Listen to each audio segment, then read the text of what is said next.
When you know that success is yours to have. When love and affection calls you to reconnect. When you're eager to start a new day with the courage to make yourself a priority. When it's time to explore and broaden your horizons. Gautrain, the symbol of pride that sets your soul on fire. Convenient and sustainable travel with the time to self-reflect. To lead your team to greatness. Making time for family first. Embrace the life journey ahead. Create remarkable stories for your grandchildren to hear. If you live, work, or play in Gauteng, the Gautrain commends your ambition, determination, and that passion for life and the environment, keeping you on track and driving success. Gautrain, for people on the move.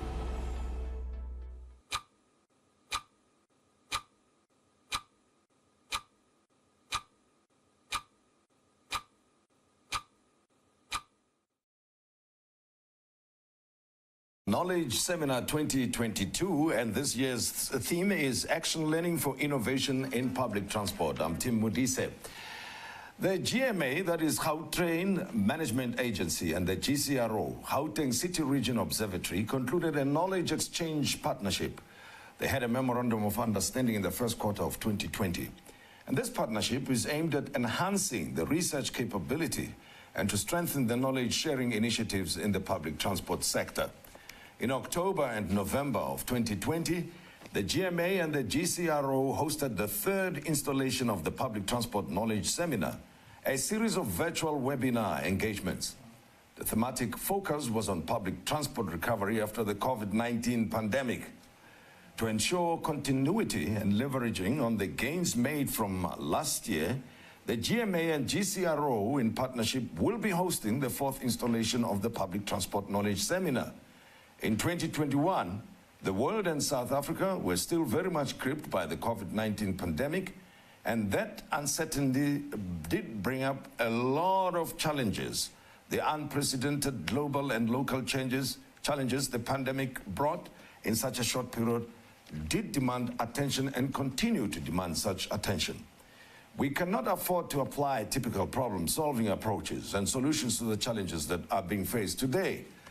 Turning to the current challenges, that we had to turn them into opportunities, and that requires new innovative methods of identifying problems and creating out-of-the-box solutions. In 2021, the seminar focused on innovation and brought together a panel of creative non-transport experts to provide a different perspective on these challenges. A range of provocations were provided by the panel. Building from the 2021 seminar experience, this year we're seeking out innovative practices in the transport sector, both those emerging from the seminar as well as new ones. The 2022 Public Transport Knowledge Seminar will focus on action-based learning, and a core part of innovation is the ability to test, to explore and experiment with solutions to learn quickly and to improve. Now, this is how we're going to run this event. The format this year will comprise of a 6-part online seminar for a 2-hour live broadcast, and this consists of 8 panelists, and we will be taking reflections from the past 5 public transport seminars. We'll discuss commercialization as well as innovation opportunities for the Gautrain Management Agency and the Gautrain's 10-year partnership with the taxi industry. And this year's seminar will also provide an opportunity for participants to hear from transport innovators who are actively engaged in action learning. The aim is to provide an opportunity to experience some of the results of innovation, a deep dive into some of the innovations from Gautrain itself. We invite public transport sector practitioners to join us in attending this series of discussions. And of course, we would like to provide a meaningful seminar that embodies the innovation theme throughout.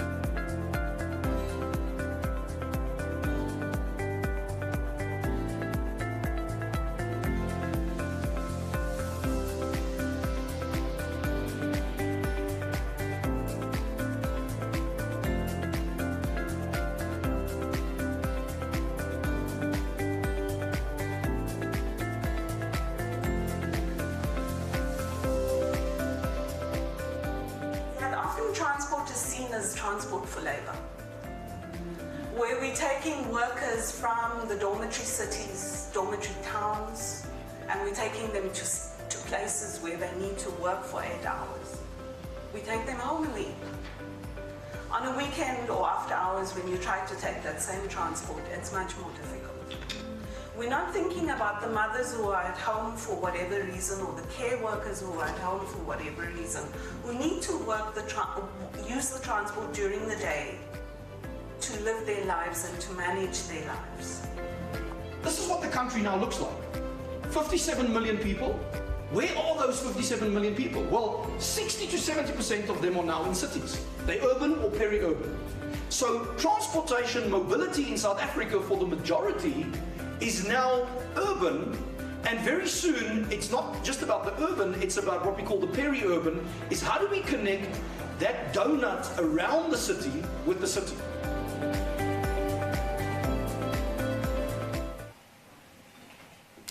Well, let's get going and reflect on the previous public transport knowledge seminars, as well as the experiences that have been gained over that period of time.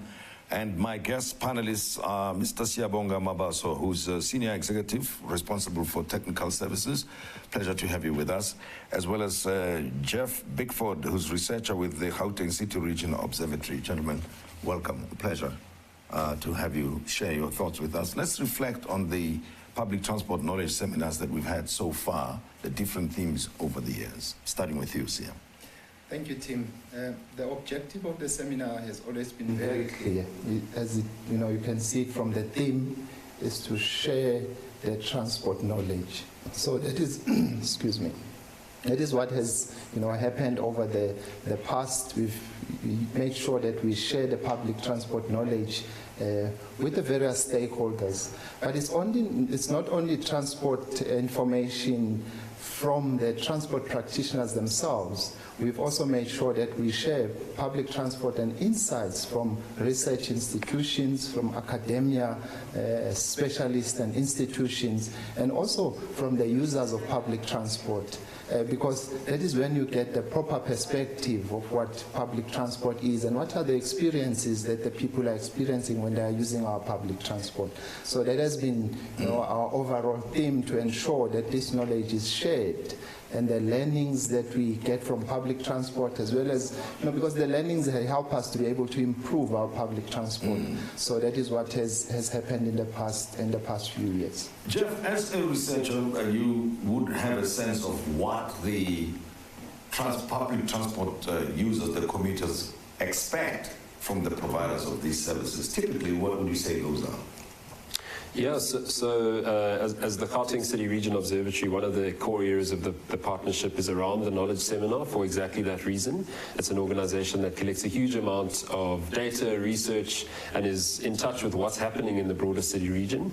And so what we're seeing in the experience of public transport passengers in the region is a decline in satisfaction, largely, with the public transport experience. Longer travel times, larger safety risks, and an overall dissatisfaction, in fact, with public transport services. So what that leads to is a lot of people really desiring to move to private cars. And that's the challenge that public transport practitioners and professionals face, and where I think the Gautrain has been so important. Sure, and not many people want to buy cars or own cars, and of course be stuck in heavy traffic, especially in Johannesburg, right? But you mentioned something about the decline of the experience when it comes to public transport. Typically, give me examples of that. Yeah, so if you are a metro rail user who, even pre the pandemic, was reliant on this very cheap, it's the cheapest form of public transport, but provided an essential travel service for the poorest of the poor in cities. And that service decline has continued over many years, to the point where there's very limited service availability for metro rail. During COVID, in fact, a lot of those services stopped. So people were having to pay more to use minibus taxis to travel the same distance that they were using before. And for many it was unaffordable. So the opportunity to travel, in fact, stopped. Let's come back to the seminars now. We've had a few already. Let's focus on the specific themes that you addressed over the past few years. So what we've been trying to see is how do we make public transport attractive? So in order to be able to achieve that, then you need the input from all the other stakeholders. Because public transport is an ecosystem, that enables mobility of people from whether their place of residence to a place of employment and vice versa. But over and above that, we've realized that there is also a need to ensure that, other than just traveling during the morning and the afternoon peak, there is a need for transport during the off-peak periods. And that is for the different markets. It's for your tourists, it's for the people that are not in the mainstream employment, as it were, and artists and the likes. So public transport needs to then encompass all of those. So in our discussion with various stakeholders, it has helped us to see the need to improve some of these services so that mobility is provided for all the commuters in the province. Well, but I think a lot of commuters, their point of departure up front, it's likely to be the point that Jeff made. Make public transport available. Let's start there. So, what's the problem, Jeff? Why is it not there? Because it's one of those things that, especially in an urban setting such as Gauteng and Joburg specifically, people would expect that it should be there. It used to be there. Yeah. So I think as an important aspect to answer that is there's a big governance question around the delivery of public transport. And what's so interesting is when the World Cup arrived, the impetus around the World Cup, because we were on the global stage and everyone was watching, there was this desire to deliver better, improved public transport service for many people who didn't have another option. And that led to a wave of almost 15 years of really targeted investments in improved public transport. And since the World Cup has come and gone, we've seen that energy and impetus wane. And so we're not seeing the same level of commitment to improve public transport. And hence we're seeing service decline across many public transport modes. And so I think we don't have all the answers, but I think there are critical governance questions around why are we unable to deliver improved public transport services to our people, even when the world isn't watching. Sure, and I'm going to probe that subject later on in this webinar. I'm going back to the seminar that you had this past year, where you brought in artists, people who do not necessarily operate in your space and are not necessarily experts when it comes to public transport. What are the key learnings that you drew from there, and how are those going to be applied? The main learning, obviously, is when you speak to people that are using public transport, they share with you their experience. I mean, the artist that was there shared with us the experience that he had while using public transport to go and perform somewhere. So that helped us to see then how important public transport is, in connecting people, with their opportunities that are there. So, that is what then helps us to see that for us to have a proper public transport service or system, we need to have a proper structure. I think one of the learnings that I personally learned in one of the seminars is exactly that. There was an academic individual that was presenting there, and he made this statement. He says, the behavior of a system is a function of its structure. So Jeff just mentioned that during the World Cup, there was proper structure that enabled people to use public transport. So we want to continue to maintain those structures or governance, as he put it, that will enable public transport to happen for all the people in the province or for all the different and various stakeholders that are using public transport. Let's talk about the practical experience of Gautrain itself, the operations of Gautrain. It's still available as a mode of transport, and I want to believe that you still keep time and you are always available. Is that correct? That's definitely correct. And it leads to another question. Then people ask, if Gautrain can do it, firstly, let me ask this, how has Gautrain, its management and people responsible for operations, managed to keep it going the same way, delivering the same quality of service, probably improving in certain areas, but the same is not experienced in other aspects of railway transport in the country? I think it's about the level of service that we set ourselves from the onset, where we wanted to ensure that we provide a public transport service that will be punctual and available, and on time for the people to be able to commute. And if you look at the objectives of the Gautrain, it was ensure that we stimulate the economy of the province by connecting the three metros, which is Tshwane, Joburg, as well as the Ekurhuleni, connecting it to the international airport, as well as the financial services that are in the Sandton area and the employment opportunities. So those objectives meant that we needed to have an efficient system that is safe, reliable, because I think when it comes to public transport, safety is still quite a great concern for most commuters. So by providing a safe, reliable public transport, it enabled them for people to have confidence and were able to leave their cars and use public transport because it fulfilled that need, as well as enabling to travel, on time. Sure, and Gautrain is at the center of this, but we do have the bus services that should link to it, the minibus, taxi services and so on. How do you integrate those other public transport services into the Gautrain services? I think, Tim, that is key, the thought that you just mentioned. I mean, Gautrain cannot exist on its own, but it requires to be integrated with other services. So part of that is that we've got a bus service that integrates, but over and above that, what we've done is we've had partnership that we have currently with the taxi industry, where they are providing services to the commuters that are using the Gautrain, and they are able to do this last mile service for our commuters. And that partnership has been in operation for the past 10 years, and it's been very successful. But over and above that, with the planning that is done by the cities, we've seen also the integration that has happened with regards to their services that are integrating with some of our stations, like Park Station, Hatfield, and so forth. So that is key, that we all work together to ensure that we fulfill the needs of the commuters in terms of mobility. Reflecting on the knowledge that's been gained over time, including from the seminars, Jeff, what is your comment, firstly from the years of experience with Gautrain, and secondly from the seminar that was held the last time around when artists were here? Yes, I'd like to talk about how I was challenged as a public transport professional in last year's seminar, and how wonderful it was to have non-transport professionals talking about the transport discipline in new ways and new exciting ways. And some of the things that were mentioned were really stimulating, because the creative aspects that the panel were looking at were things like, when you use the system, any public transport system in the world, they were talking about you could be anywhere. You could be in Paris, New York. These systems don't have their own flavor, their own culture. And so they were reflecting on even using the systems in South Africa, thinking you could be in any system in the world. There's nothing that reflects our identity as Africans in Africa.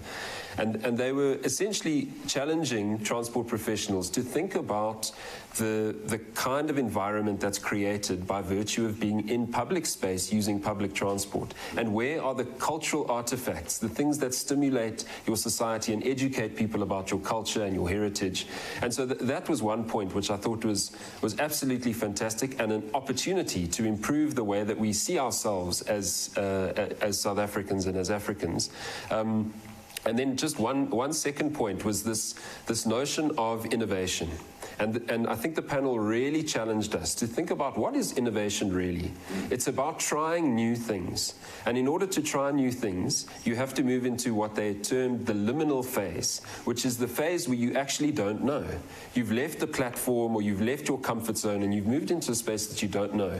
And so they linked creativity to courage, which I thought was so powerful. And the attendees of the seminar really latched onto that idea. And we had this discussion about the importance of overcoming fear in trying to solve problems in new ways as something that was critical for transport professionals. And so it added real flavor to the way that we think about our work as transport practitioners, and challenged us to think about where we have opportunities to think about the challenges we face differently. Well, let me latch onto that, because our theme this time around is action learning for innovation in public transport. It's one thing to discuss, to learn, it's another to apply. So the action, Sia, is what we would like to know a little bit more about. After learning, what happened? Yes, I think it is important to learn, and also even to learn to what other international countries are doing. But at the end of the day, it's important to also look at our own situations in our own country and say, what are the solutions that are only the solutions that are for this country? You know, because I mean, we cannot just go and copy and paste as is, as we have our own problems, so we require our own solution. But we will only be able to find those solutions by experimenting and testing to see if those solutions are effective. But when we do that, we are going to fail in some of them. But we shouldn't be afraid of failing, going back to courage, so that we can be able to find a solution that will fulfill the needs of our commuters. I think, you know, that is one of the brave things that we did as the Gautrain when we made partnership with the taxi industry. Even up until today, some people still ask, how do you work with the taxi industry? But the reason why it's successful is because we've created a structure, and they understand the structure because we've explained it to them in their own terms so that they can be able to understand. So that experiment, that started as an experiment, is one of the greatest success that we see now, but it helped us also to see that we need to work with others in order to provide solutions to our commuters. So action is important, and we need courage to do it. But the artists might have given you homework when they discussed with you the last time, right? What kind of homework did they give you? And if they were here and are asking, did you deliver on what we suggested, what would you say, Jeff? So one of the things that they started with was actually the disconnect of government, bureaucracy, with creativity. And so we built these organizations that in a way don't allow and afford the creativity, the space to experiment, the space to fail, because they lock you into time and rigid plans. And so they opened with that, almost making an awareness of the fact that these organizations, in fact, don't celebrate creativity in the way that they perform. And so, in honesty, if they were sitting here, they would probably still be challenging and saying, it's too slow. Why aren't you trying more? Why aren't you inviting more people into the conversation, more creative people, more artisanal people to support and enhance what you're doing? And I think that that's a rallying cry that transport professionals should take hold of, because what COVID taught us was that everything you thought you know can be swept right out from under you. And the world as you know it can change in the blink of an eye.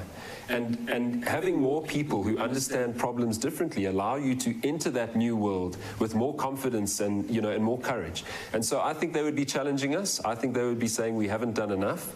And I think that there's room, you know, there's always room for more creativity. So the one thing they did say, which really, I suppose, touched me in a way, was that as transport professionals, we lean towards the technical. It's overly technical. We think it's a technical profession. And what they were saying was, in fact, if you just stop and you listen to what people are experiencing, what they need, what they desire, you know, what they hope in their lives, you could probably start thinking about solutions that meet people where they're at and are more human-centered. And so I think that that's a call that we would need to take forward, and I think the sector needs to improve on moving forward. Sure, and the sector basically is an ecosystem that's based on partnerships and the experience that you've had. Dealing with today's challenges and going forward, Sia, as we conclude, what do you think we should take away from an engagement such as this one? I think what is key is to know that partnerships are critical for us to be able to achieve the goals that we need.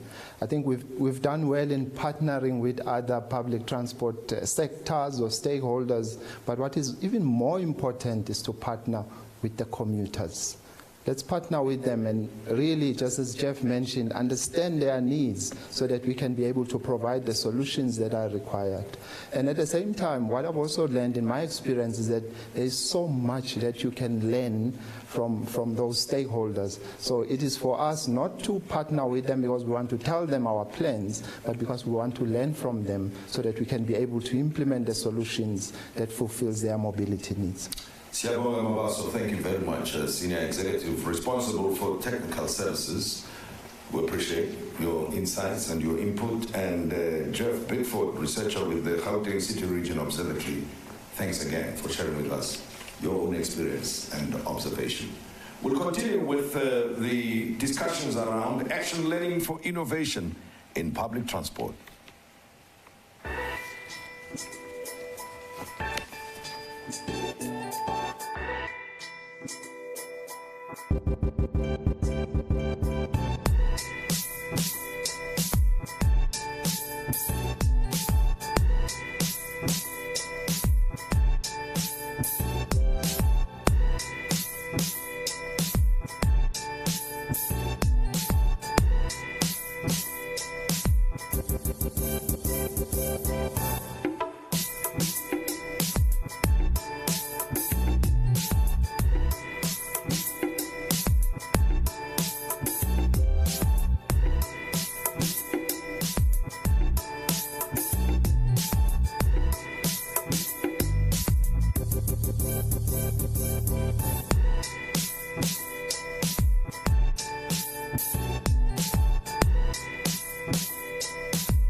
Well, these discussions matter. These seminars matter. Ricky Stoch took part last year in the seminar, and she has been tasked with wayfinding. She's going to share thoughts with us. She's a human-centered designer, but we'll hear from Ricky Stoch in a moment. Hello, I'm Ricky, and I'm the founder of Studio Fundi. Studio Fundi is a human-centered design consultancy that uses a combination of behavioral science and visual communication to solve problems, change behavior, and communicate big ideas. What this means is that we help businesses create innovative products and services that put their users first. My relationship with the GMA started last year when I was approached to advise on ways in which innovation and human-centered design could be integrated into the network. This year I was asked, where would you start? Now, there are services, good services, and great services, and naturally the goal is to design a great service. And that's done by answering all three of the following questions in the affirmative. Does the service work? Is it easy to use? And is it satisfying for the user? Now, the Gautrain itself works, that is to say it gets passengers from point A to point B.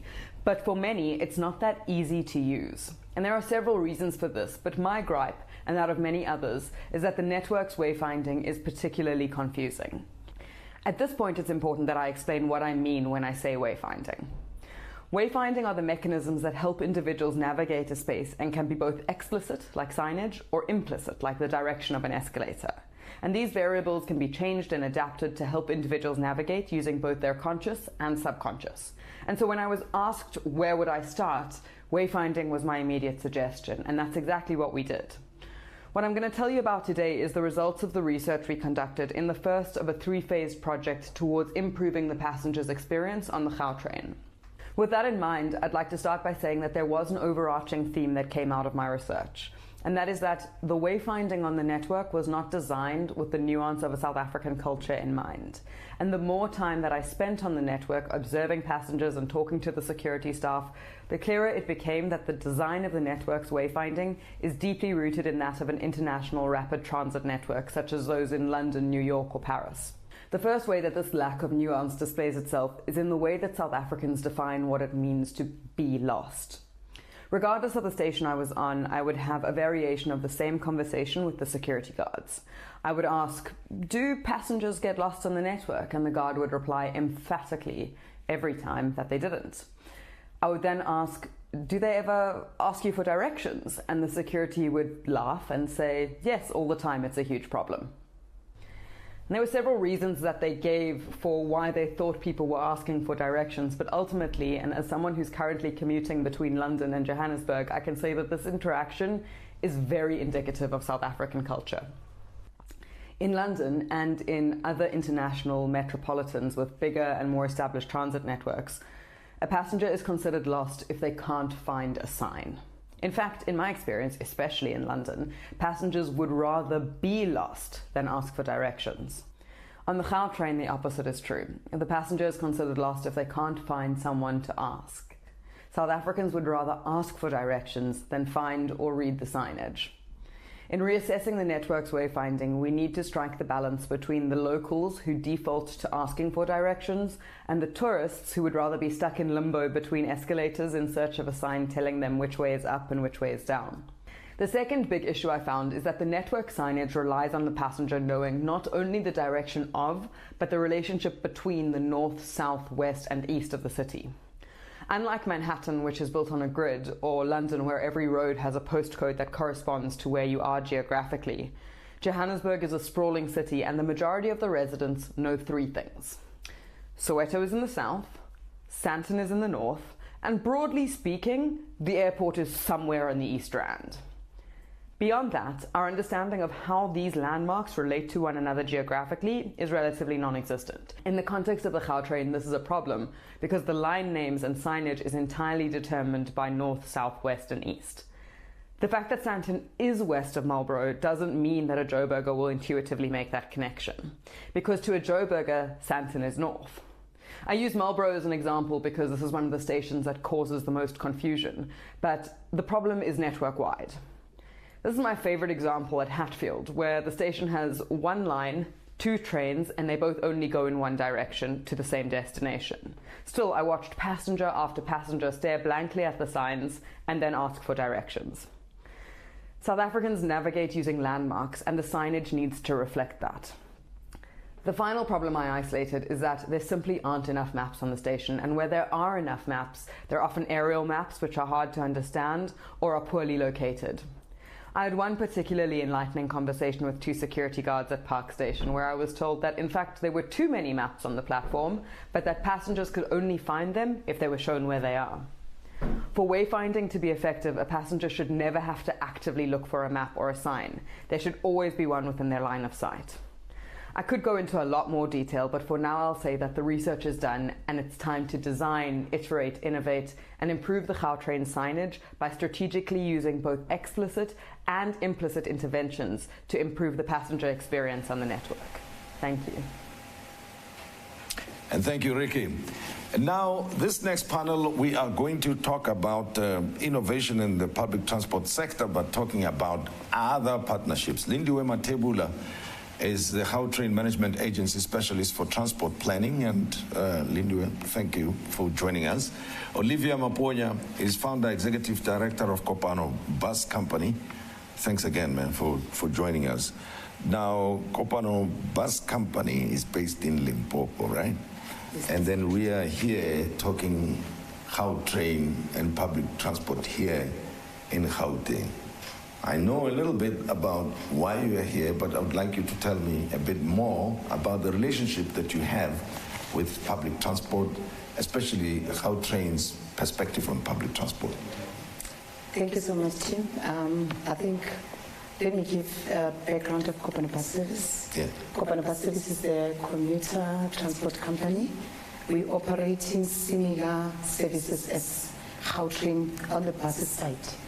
That is where our common services, come into the picture, wherein we bring in value to the, nation. So Kopano Bus Service is currently operating in Limpopo Province, in the Capricorn District Municipality, in Polokwane and in Leboa-Khomo. So our offerings to the to the public is giving them services in terms of giving services to the poorest of the poor in the province. We're not doing that alone.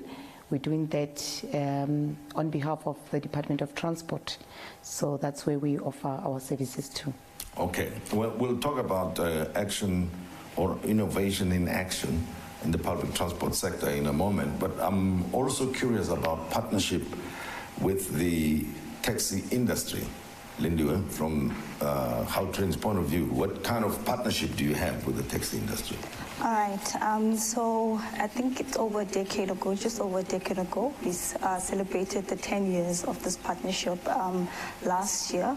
So basically, the Gautrain entered into a partnership with the minibus taxi industry to provide a transport service for our commuters.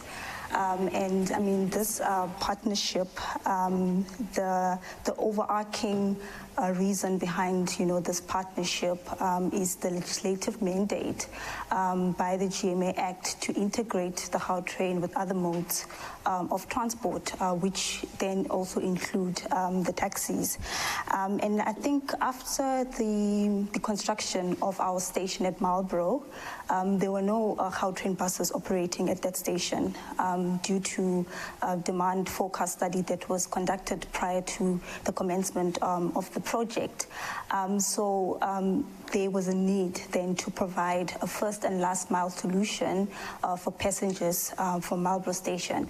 And that's basically how the partnership with the taxi industry was formed. Differentiate the partnership of the taxi industry with yourselves from the Gautrain buses. What's the difference?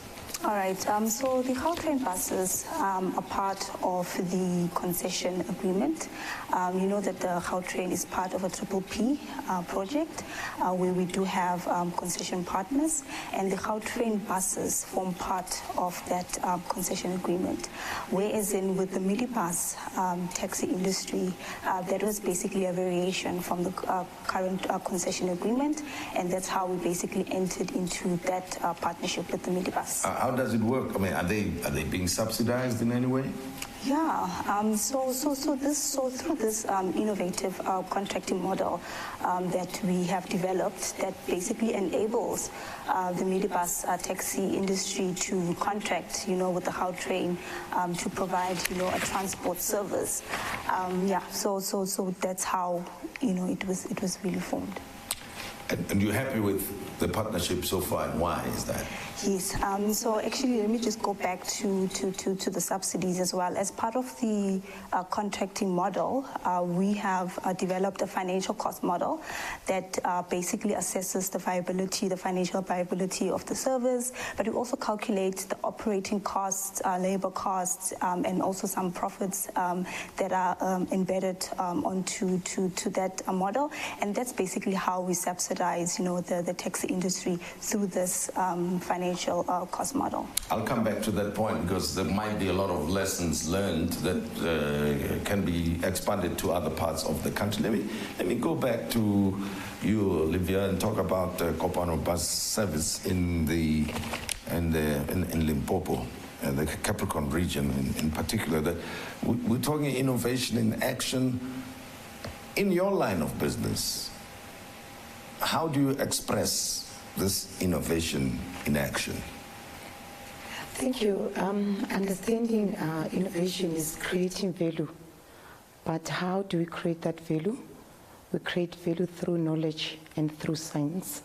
And given Limpopo is a very remote and rural province, wherein I would cite some few challenges. Where in looking at those challenges as Kopano Bus Service, we don't just see challenges, but we want to see opportunities in those challenges. Firstly, I would touch on the issue that currently as the nation we're sitting with in terms of water scarcity in our areas. Buses need to be cleaned, need to be washed every day. But here we are sitting with a problem, with a challenge of a shortage of water. How do we come about that challenge?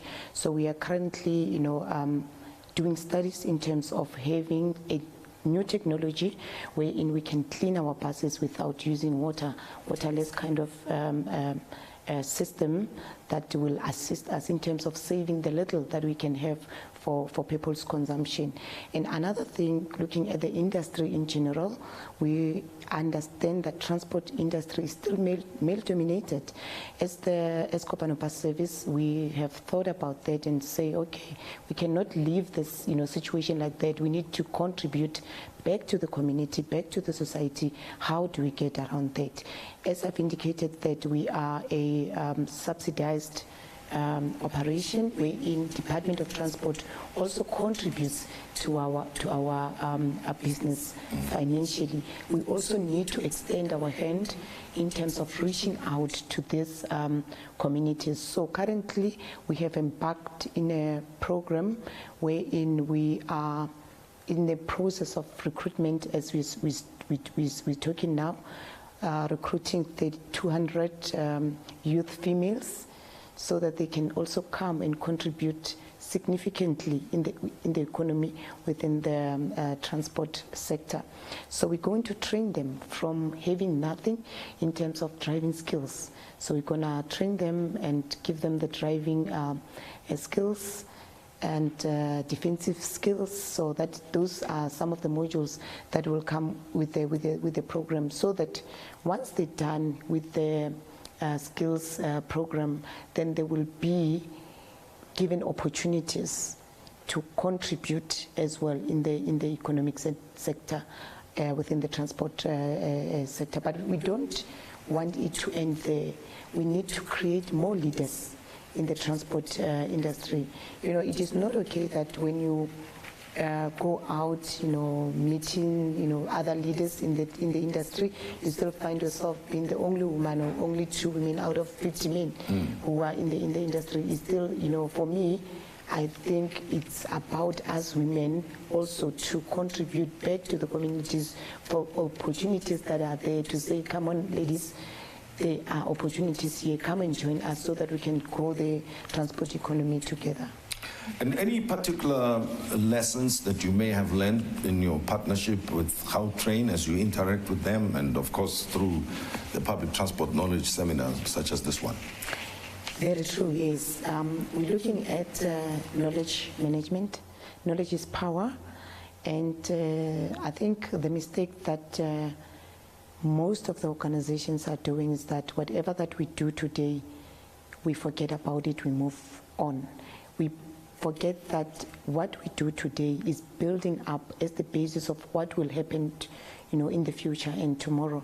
So with the partnership with GMA is that we want to build knowledge management in terms of integration of our digital systems, because currently in Kopano Bus Service we do have very beautiful digital systems, but those systems are working in silo. So we need now to come up with one platform wherein we can manage all these systems and find that collaborative approach wherein from just the click of one button you can be able to get all the information from different systems around us. Yeah. Lindiwe, you have the experience already of the partnership with the taxi industry, and you are able to subsidize them, but it's not something that applies throughout the country, right? On the back of the experience of working with the taxi industry, and the relationship has been sustained for quite a while. 10 years is a long time. Where do you think this model can be applied? And can it be applied on the back of your experience? Yes, this model, as I said, it's an innovative model, and it's first of its kind, that was actually developed, where you find that, a government entity is able to partner with the taxi industry. And I think what I appreciate about this model as well is that it's it's based on our environment. You know, it's not a model that was cut and paste from another country. You know, it takes into account our legal structures in South Africa. It takes into account how, you know, the minibus taxi operates, how they get the operating license, and those are the things that are actually embedded, you know, in this model that we have developed. So I think, you know, it can be, you know, it can be all, what's the word? Expanded, yes, yes, it can be expanded to other parts, especially in terms of other transport modes as well. But I think what is important is to realize the uniqueness of this model, and to say when you're applying it in another transport mode, what are the unique factors in that transport mode, and what is the legislation saying as well with regards to such an initiative. But broadly speaking, I think it can really be, you know, transformed and used in other transport modes as well. Sure. Just before we conclude, I'd like to hear your thoughts on the integration of the different stakeholders in the provision of public transport in South Africa, because from an outsider's point of view, it seems to me that in the main, the different role players operate in silos. So you have the trains generally as the trains. Then you have Gautrain as Gautrain. Then you have the bus companies as bus companies. Then you have the taxi industry as the taxi industry on its own. But at the end of the day, a commuter would like to see and experience a seamless delivery of the transport services. Your thoughts on this? Yeah, honestly, I think it has been a debate for some time now. At the level of national government, Department of Transport, in which the integration of services should be, you know, experienced by mostly the passengers. Wherein, if I have one tech, that tech should be used in the buses, in the taxis, in the trains. That would be seamless for the passengers, and that will be the value that will be created for the consumers of the services. And what I believe in as well is that this small piece of cake should also be shared across all these modes of transport. It shouldn't be about buses getting subsidized or trains being subsidized. What about the taxi industry? My belief is that the taxi industry is also a complementer to the buses and to the trains. It's not about taxi industry, of which many of the people will think that taxis are actually competing the buses and the trains. That is not correct. Taxis are complementing the buses and the train systems. So we need to share the small piece of cake, but the value created should be more beneficial to the passengers of this country. And by so doing, we'll be enticing the passengers to come back to the use of the public transport services, and we'll be dealing away with most of the issues that we have now in terms of the road congestions. Accidents, and you name it, and yes. People who cannot afford cars or who don't want to own cars, being forced yes. to own cars. And Lindy, your take on this question, your own views? Yeah, so I think when I started, I said, as part of the GMA Act, we are mandated to provide integrated services with the Gautrain. But I think actually thinking about it, it should not only be a GMA mandate, it should be a national mandate for that enforces that integration of different modes of transport. Because actually when you really think about it from a commuter point of view, that integration, it makes sense. Not only from a physical integration, but operationally fair integration. I know we've touched on the one ticket sort of system. So I think from a commuter point of view, that integration makes sense. And I think we need to start thinking more into customer-centric, innovation, so that we make sure that our customers get the best experience on our system. They get to experience the best and to be able able to use public transport as compared to private vehicles. But obviously with public transport as well, there are other factors that you need to think about, the convenience, the safety as well, on our public transport. So that's when the innovation comes in to say, how do we enhance, safety? How do we make our public transport attractive to our customers? So in everything that we do, we need to always think of the customer in the middle.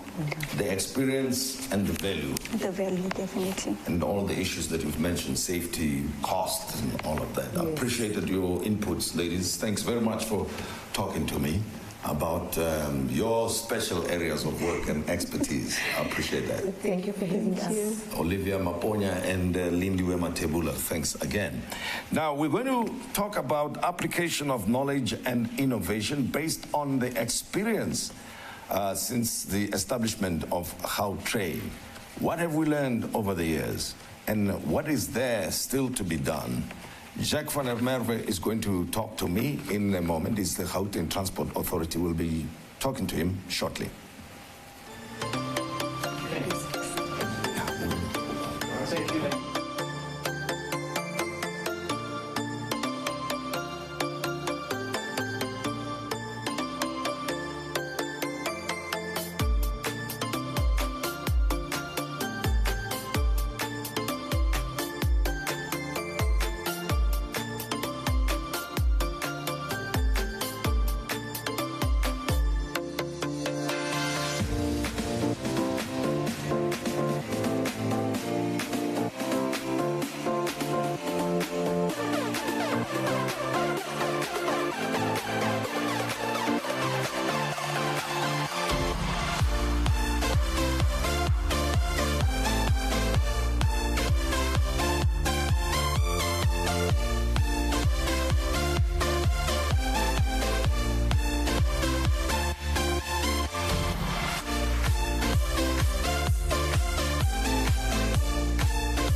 Mr. Jacques van der Merwe, Gauteng Transport Authority CEO, is with me to discuss the challenges and solutions to the public transport needs of the citizens who live in Gauteng and, of course, elsewhere. Once it's done right here, then everybody can learn from there.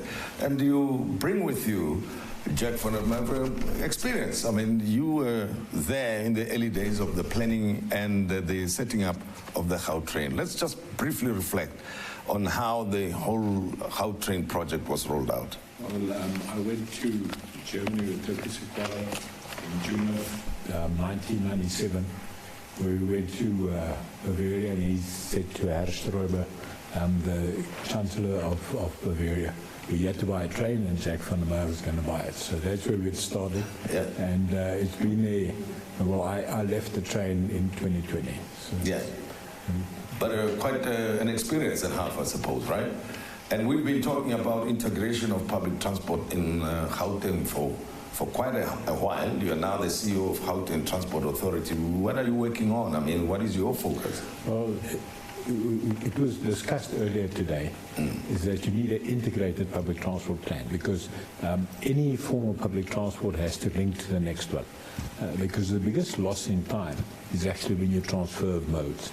And that's what people would not, if you go with a taxi to a station and you don't know when the next train is coming, or to a bus stop and you don't know, but then people will stay away because the total trip time will do. So integrated planning is a big issue. And in South Africa, because we have a history of spatial distortion, land use planning and transport planning coordination is absolutely crucial. And unfortunately, I have to say we haven't got that right yet. We still have people living very far away from where they work, and the home work trip becomes very long, very expensive, and not affordable. Jack, there was a time in South Africa where as much as more needed to be done, but using a train was a taken for granted type of service in the areas where trains were available, right? People were dependent largely on railway or rail travel as a means of getting to and from work. But today, the situation is the opposite. What's going on there? Well, throughout the world, rail forms the backbone, and the reason is really two things. Rail runs on a dedicated right-of-way, so it shouldn't stop for anything. And secondly, the capacity that it has to move 60, 70,000 passengers per direction per hour. But unfortunately, in our country, rail has lost its glow. We've come down from 700 million passengers per year in 2009 to just before COVID to 126 million passengers. So we've lost 570 million passengers, and that's where the problem is. But how did that happen? I mean, I can tell you my own personal stories, experiences that if I wanted to go to town, go to the movies, go to school, go anywhere, and the train was the way to go. But today, in the community that I come from, we don't see any trains anymore. Yeah, I think a lesson to be learned from Gautrain is that your customer is looking for two things. He's looking for punctuality and availability. Because if he has punctuality and availability, he or she can plan his trip. And Metro Rail's punctuality and availability fell far below the acceptable norms. Just before the COVID, they were having a 60% availability. So it meant that if you stand on the platform, you have 40% chance that the train won't come. And then if the train comes, the average delay was 42 minutes. And that's really where you find, if you do a customer-centric design, you have to look after punctuality and availability. Now, being with the Gauteng Transport Authority yourself, what ideas are you working on to correct these anomalies, these problems? Well, the first thing we're working on is to put the groundwork there. The National Land Transport Act is actually the act that keeps everything going in transport. And in the act, they say that the province must develop a provincial land transport framework. So this is setting the norms and the standards. We've finished with that. We will publish within the next 3 or 4 weeks the draft, the LTF. So that's the one part. The other part is that, in infrastructure, you need a very long planning horizon. So in 2013, the department did an integrated transport master plan for 25 years, and we are busy reviewing that. And then there's 2 plans that have to be developed in terms of our act. One is a strategic transport plan, and the other one that I think is quite innovative is a integrated implementation plan. So we aren't saying we're just going to plan it. Can we put our money where our mouth is? Let's talk about the ideal situation.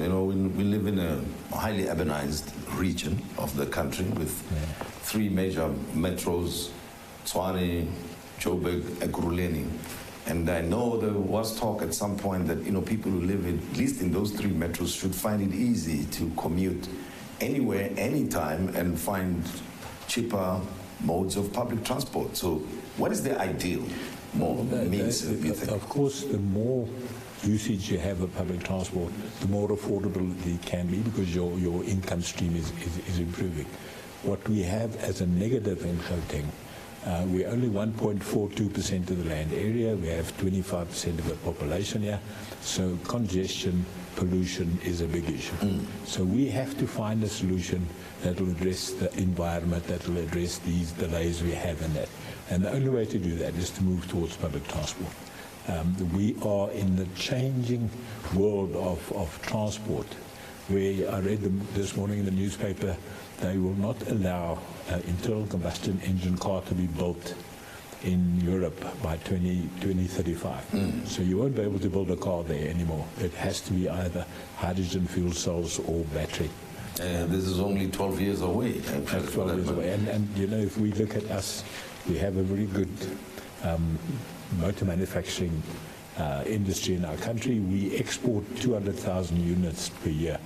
And they have to change, because otherwise we won't have a market to send it to. So there are really big changes happening. And you know, the changes has got to do with training, with skills development, with upskilling the workforce. So there is going to happen a lot of things in the next year. We're talking about innovation in action.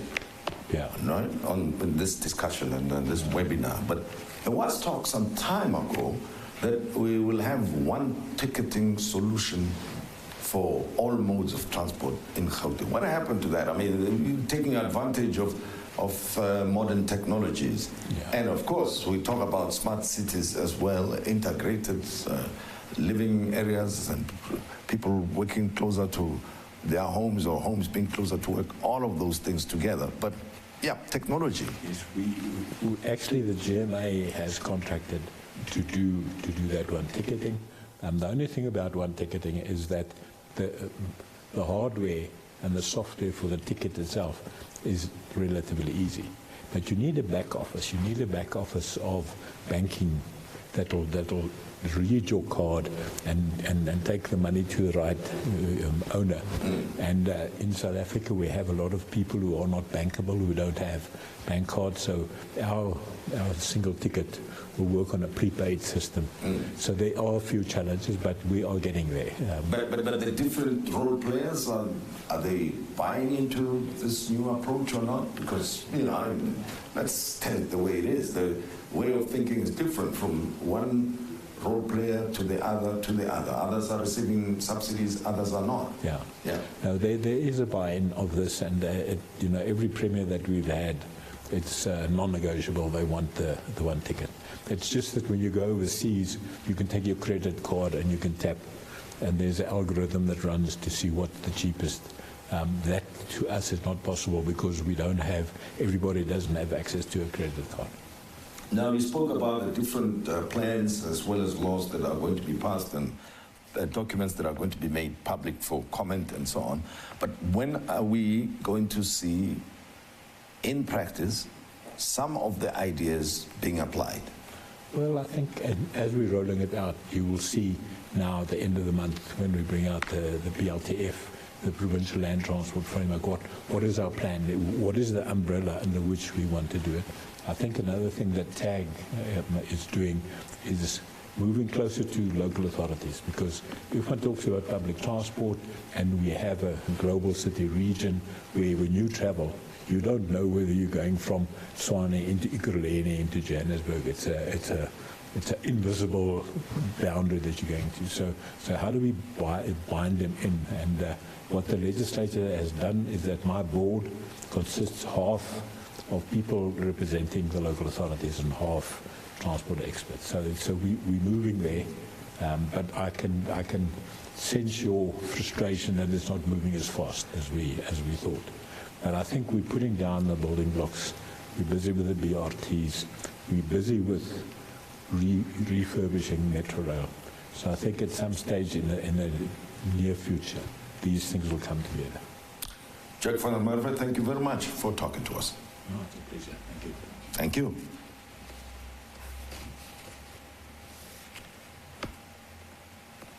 It is early hours of the morning already, and Lwazi is tossing and turning, not being able to sleep. How is she going to survive at work tomorrow? Her mind is occupied by thoughts of her deliberately withholding a crucial piece of information from her colleagues, thinking, like she always does, she can gain competitive advantage. Of what use is that information to her now, if not shared with others? On a morning commute, Lwazi tries to stay awake by surfing the net and comes across wise words shared by the Dalai Lama. Share your knowledge. It's a way to achieve immortality. Like a flash, she's invigorated by those words, suddenly wide awake. Lwazi can barely sit still whilst waiting for the meeting to start. There is so much she wants to share. At last, she gets her chance. She tells her colleagues that they can strengthen their company's sustainability by sharing knowledge. No longer is she going to work in a silo or not share experiences. And neither would they. Lwazi shines in the spotlight. Her colleagues seem excited about her tactics of knowledge management that will benefit them all in future. The value of working together, skills development, mentorship. And she goes on to create a shared vision for them. Everyone seems intrigued and excited. Answering some questions raised by her colleagues, Lwazi explains how knowledge management includes harvesting and capturing knowledge from all disciplines to unlock possibilities that will contribute to sustainability. Not only does Lwazi herself feel invigorated through what she has just shared, but her colleagues are also awakened to these revolutionary possibilities. Collectively, they can shift towards a continuous, proactive momentum of knowledge management. What a great day! Lwazi lies comfortably in her bed, feeling fulfilled and optimistic about the future. Before she drifts off to sleep, her last thoughts are that of gratefulness. Certainly not for immortality, but for changing her behavior, having a knowledge management plan, and contributing through knowledge sharing to a thriving, sustainable community. Experience, customer service, integration, these are some of the key concepts that are coming up in our discussions as we discuss action or innovation in action when it comes to public transport. And this is the Public Transport Knowledge Seminar for 2022. Ravi Pillay is the Gautrain Management Agency's Chief Commercial Officer. Welcome, Ravi. Thank you, sir. And Nico Nkuna is the Gautrain Management Agency Executive Manager for Digital Products, Mobility as a Service. And welcome, Nico. Thank you, sir. Right. You had a knowledge seminar last year, and people have been asking for innovation and more of it. For now, we only know Gautrain as people who provide us with the rail service from Joburg or Pretoria to the airport, or airport to those, and that's about it. Are you doing anything new that's interesting, that is outside the box type of idea? I think, Tim, thank you, and I'll take that. Thank you for having us. And I think essentially, you know, if you want to establish innovation in a business, you need a structure that can drive innovation. And if you look at our current context of our current economic climate, you know, you've got state-owned entities that are having to do far more with a lot less financial resources. And that has realized the need for some sort of pivot or change in our current business environment, and hence the requirement for a commercialization approach. So as management, we could do one of two things. We could sit back and wait for the economy to change, or we could have quite a deliberate intervention and take a pivot and look at what some of the industry best practices are globally and transform the business for that pivot. We then established and made a decision that we should have a commercialization business model, and that's what you see here sitting in front of you. In terms of what we're doing now, the commercialization unit has been established and baselined around 4 key areas of dynamic innovation and change. We're looking at our rail and property model, and that's essentially leveraging our current asset model to give you a more enhanced experience for our consumers. So that talks to looking at a customer potentially looking to live, work, and play in the current environment that that we exist in. We have retail amenities, that's the likes of DLTC's new service offerings, coffee shops, and value-added enhanced service for our consumers. And then we have something called agency services. And this is very unique in the SOE space, where you have a level of skill and expertise in your business environment.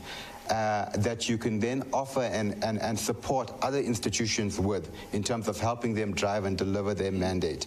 And then lastly, we have something called mobility as a service. And that's taking digital products and digital technologies and products and delivering a new customer offering through the value chain of digital technologies. I just want to pick up on what you mentioned about the skills that you may have in an organization such as yours, and you leverage of such skills. So for example, what can people at Gautrain do beyond making sure that trains run on time and the experience of the customer is as best as it can be? So I think when you look at a skills model, you've got to look at it holistically. So remember, Gautrain is a corporate structure with a very strong human capital component to it, a legal component, technical component, technical expertise, and a commercial business environment. So when you cut across multiple disciplines, and even from an ICT perspective, when you cut across multiple disciplines, you find yourself being able to offer solutions to other institutions across their whole value chain.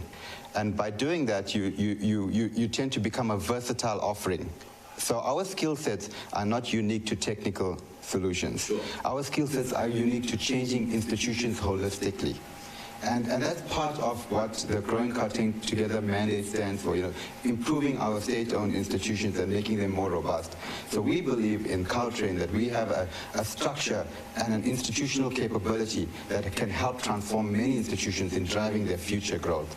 Well, you've innovated a bit. You've introduced new offerings, apparently driver's licenses now just go up to where? Any one of the Gautrain stations, and then you can renew your driver's license. So how does it work, Nico? All right, so I think the first thing that needs to be recognized is the fact that this was an initiative by the Department of Roads and Transport. So the GMA is an agency of the Department of Roads and Transport. So they were faced with a challenge to where they had a huge backlog of motorists whose driver's licenses had not been renewed due to the various lockdowns that we experienced as a country because of COVID-19. And they looked for solutions. And one of the agencies, or one of the areas where they look for solutions, is at the GMA as their agency. And what we then did, we stepped in and worked with them as well as other key stakeholders to establish DLTCs at the Gautrain stations. So we've been given approval to establish 4. So a DLTC is a driving license testing center. Okay, good. So we've been given approval to establish 4. So we've already established 3 at the moment. One at the Midrand Gautrain station, the second one at the Centurion Gautrain station, and we also have 1 at our offices. And the reason we implemented the 1 at our offices, it was just a pilot center to enable us to understand that business and make sure that we can actually do it excellently before we actually take it to the station. Let me understand something. The driving license testing centers, it sounds like you come and you take a driver's license test. Or what does it mean, really, in practical terms? I mean, that's not where people come to apply for driver's licenses, but to renew. Am I understanding you correctly? Yes, so in fact, there are various grades of DLTCs. So our DLTC is the grade F DLTC, which means we only provide renewal services. We only provide renewal services for driving licenses and for PWDPs, and we do issue temporary. Always help me with the with the jargon. All right. Yeah. So PWDP is professional driving permits. Okay. Yeah. So for for public transport drivers and logistics drivers and so on. So those are some of the services that we offer. So we are able to renew driving licenses for the public, for anyone in the public, and we are able to renew professional driving permits for professionals. And how many people have taken this opportunity to use your centers? So far up to now, I mean, we've been operational since January. this year, and we've renewed over 25,000 licenses. And in terms of the transactions that we've done over 50,000 transactions. So that means that not only did we do renewals of driving licenses, we also did temporary driver's licenses, we also did PRDPs, and that in total comes to about to over 50,000 transactions. Now, the digital solutions and the innovations that are taking place within your space, there was talk earlier, Ravi, you mentioned something about mobility solutions. I wasn't sure. Are you going into banking, or what are you doing? Are you developing apps, or what is the direction you're taking, or the opportunities that you see on that front? All right, so on that front, so we are also assisting the Department of Roads and Transport in implementing a single ticketing system for the province. And we realized that to actually implement that is not just having a single ticket, you also have to make sure that the public transport service is integrated from various levels, from a policy level, from an operational level, and from other various levels that it operates in. But in addition to that, then you add technology to enable those services to be integrated. So as an example, if we do implement, when we do implement a single ticketing system, we need to make sure that all the public transport services in the province have the necessary technology, either in the vehicles, in their stations, or in the ranks, or whatever the facilities are being utilized by that public transport operator. We need to make sure that there's the right level of technology, and we need to ensure that we can integrate the technology so that with one single ticket, you are able to hop onto a bus, you're able to hop onto a taxi, you're able to hop onto a train, or any public transport service. So our responsibility is to assist the Department of Roads and Transport in Gauteng to ensure that that happens. And we use our skills in terms of technical skills and experience to ensure that we can enable that. I want to go back to the key thing that I think keeps coming up when we discuss public transport. There is one thing to move commuters from point A to point B, but the customer service and the experience are important. And as you innovate, make sure that you don't lose sight of the core offering. So what would you say the experience has been so far, Ravi, for your customers? Look, I think we have a standard. There's a Gautrain standard. And whatever we do, whatever we depart from that standard, whatever we do beyond the service of A to B, we have to either match or elevate that standard. And that's the nature of our brand. So when we developed the DLTC, or the licensing centers, the innovative licensing centers, we needed to develop a structure or an operation that matches the standard and the offering that we currently have on the Gautrain system.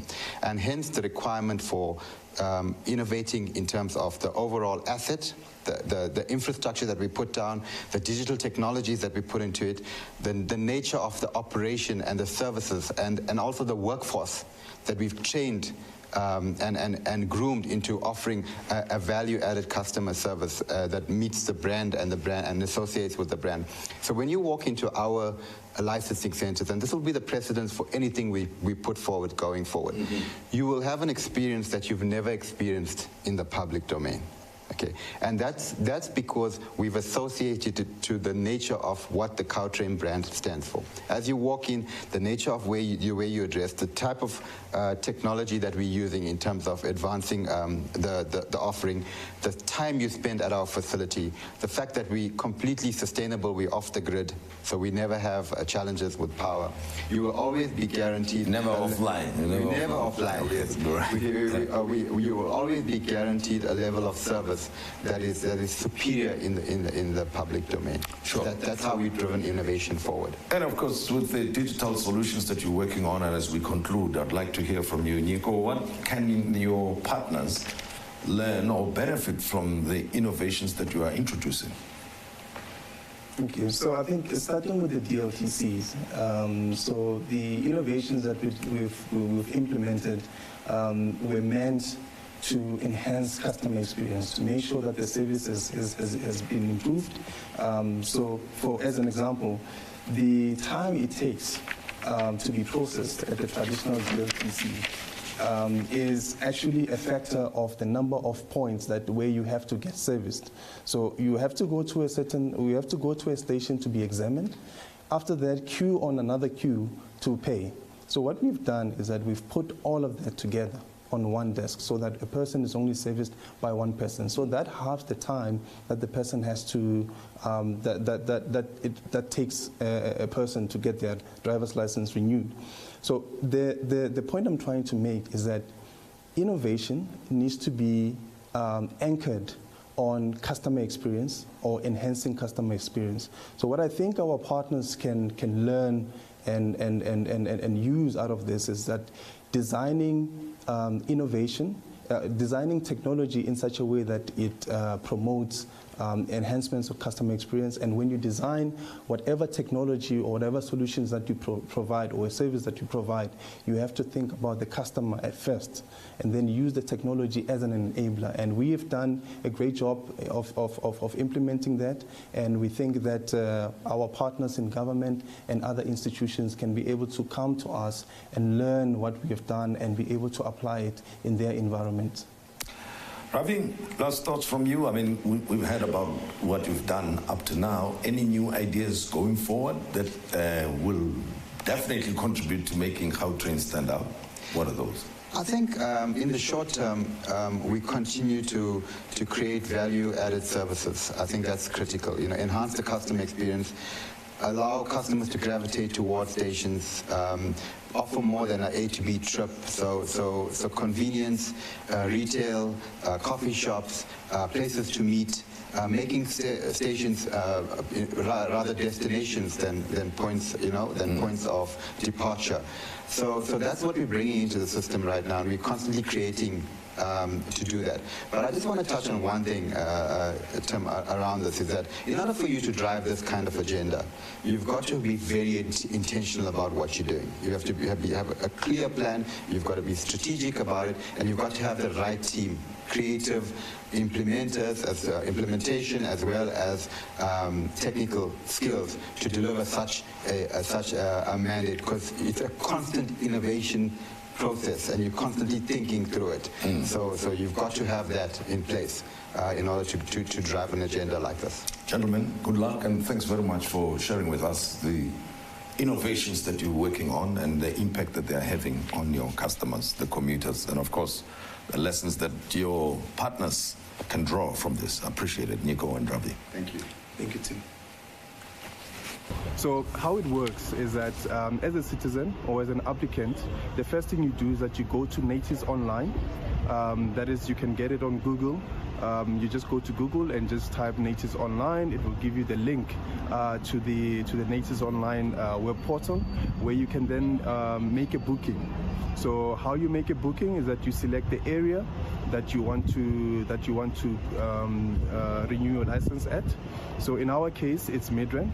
So anyone who wants to renew their license at Midrand, they have two options at the moment. They have the DLTC facility that we are running at our offices at the Gautrain Management Agency on 44 Grand Central Boulevard, Midrand. So, and then the second option they have is to renew here, which is the Gautrain Station Midrand DLTC. So when a customer has selected that, or when an applicant has selected this facility here or our facility at the office, then they get to choose the slot that they want to come in at. Once they've chosen a slot, they will then get a confirmation that gives them that confirms the time that they can come to the facility, as well as the address. They will be welcomed by an usher who will then ask them what service they want to do. In a form, there's a form. Once they've completed that form, they will then be ushered by the same usher to the examiner.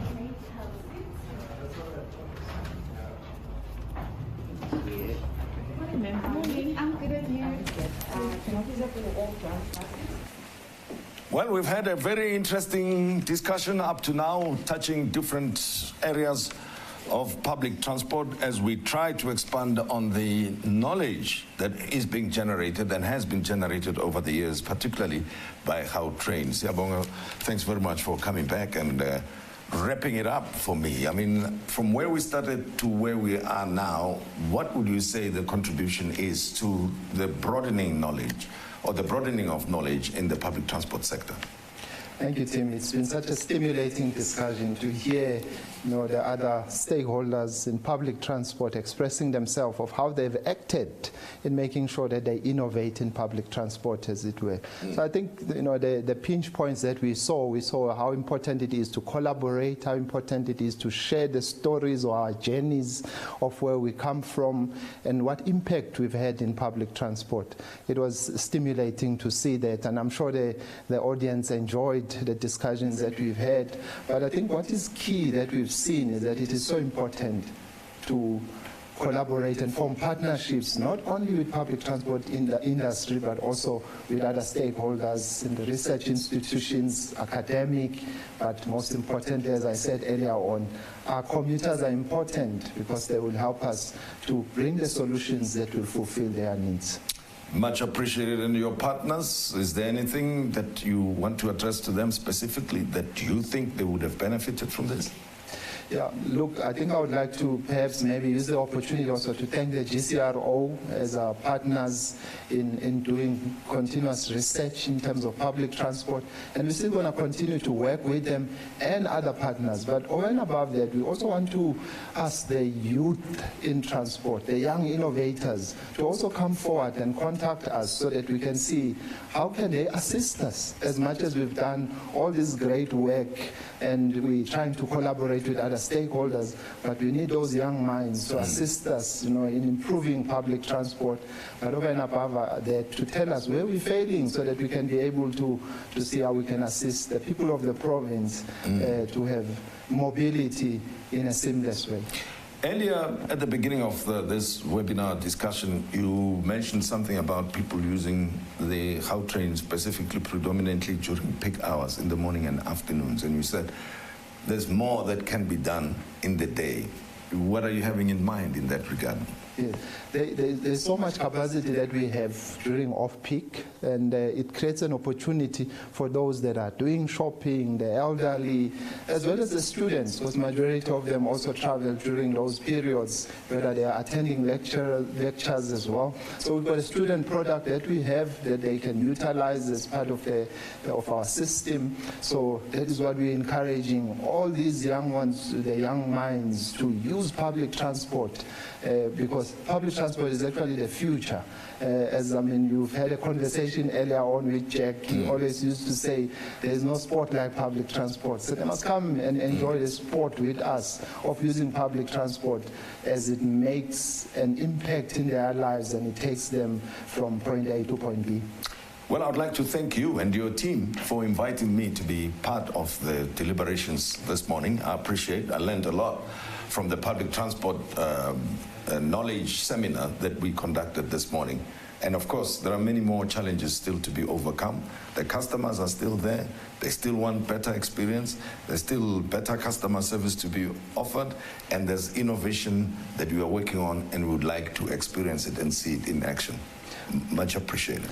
Yes, on behalf of the GMA, I think it's proper for me to also thank you as our host for the excellent work that you've done in the conversation, and we're looking forward to have additional conversations in the future. Sure, thanks very much. And I'd like to thank members of the audience who were with us throughout these deliberations, and we trust that you benefited something, you gained some knowledge, and as you've heard from Siyabonga Mabaso, please get in touch with them if you've got additional ideas that you'd like to share with them in improving the public transport sector in our country.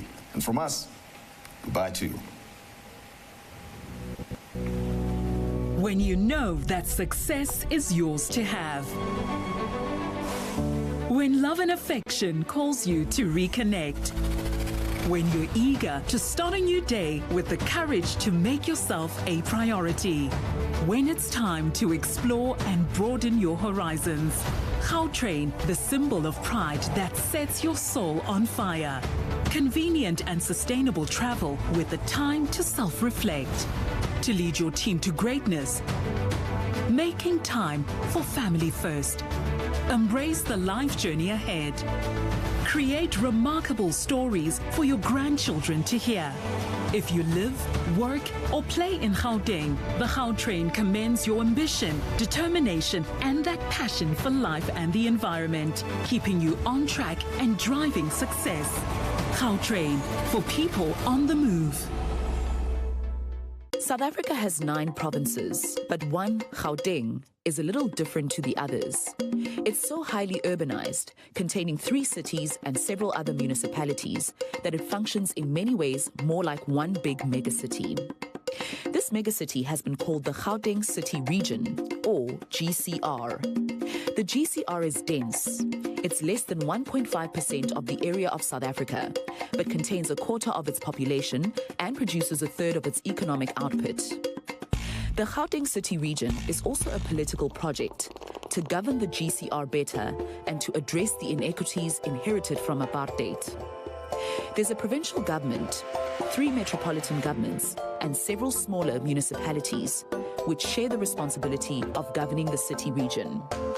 Understanding this as a city region, not just a province, is part of a project to build coordination and cooperation between these governments to better steer the future of the city region. One of the things that's helping this project is the Gauteng City Region Observatory, or GCRO. The GCRO is an independent academic research institute. In 2008, the Gauteng Provincial Government, the Universities of Johannesburg and the Witwatersrand, and the Local Government Association that represents cities and municipalities came together to form a partnership, pool resources, and launch the GCRO. The GCRO builds a base of data, evidence, and knowledge for better decision-making in the Gauteng City Region. The GCRO produces its own academic research, but it also responds to specific requests from government. It gathers data and makes it available to government and research partners, and builds relationships between government and academic partners in South Africa and abroad. Local government has increasingly come to rely on data from the GCRO to inform planning decisions and to call on GCRO researchers to assist in developing policy. The GCRO innovates with new and different modes of research.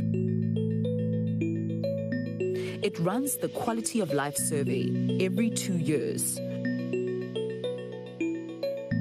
The GCRO explores a range of thematic areas, including economics, governance, social fabric, changing landscapes, sustainability, working with data analytics and visualization.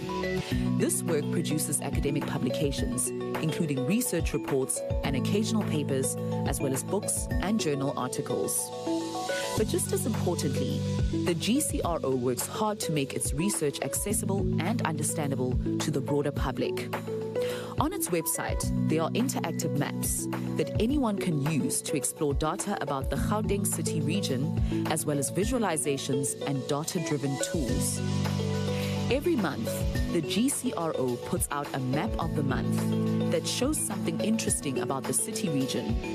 These often match up to events like World Transport Month. It takes large and complex data sets and turns them into data briefs and infographics.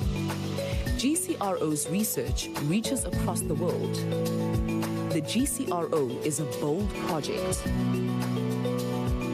In other cities and countries, government agencies are establishing similar independent research platforms to inform public policy.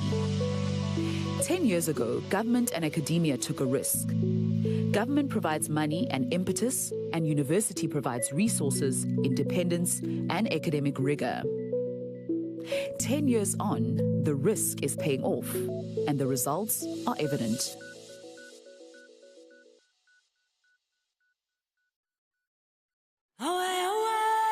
Gautrain, the golden thread that connects Gauteng. Get your Swift card for all things work, play, and all that matters to you. Then tap your card and wait for your train. Train approaching. Stand back from the platform edge. During the week, take a ride to your area where you will board a bus which is linked to the train. And for play during weekends, you can use the only bus route operating to the Mall of Africa. If your preferred area does not have a bus route, don't despair, because at just 10 Rand, you can commute onto the coolest shuttle in town, the Gautrain Minibus. You will find the Gautrain Minibuses at Hatfield, Centurion, Marlborough, and Sandton stations respectively. And if you're keen on some family fun during weekends, you can use the Gautrain Minibuses to Monte Casino, which are also linked to the train operating hours. The card that unlocks your journey is hassle-free and cashless. This card has the ability to lead you to work, the mall, a concert, or even a cricket game, whatever you deem as work or play. And the Gautrain is still connecting the people of Gauteng. It's fast, efficient, and integrated with other public transport modes. Here's to you, your journey, and where it may lead you.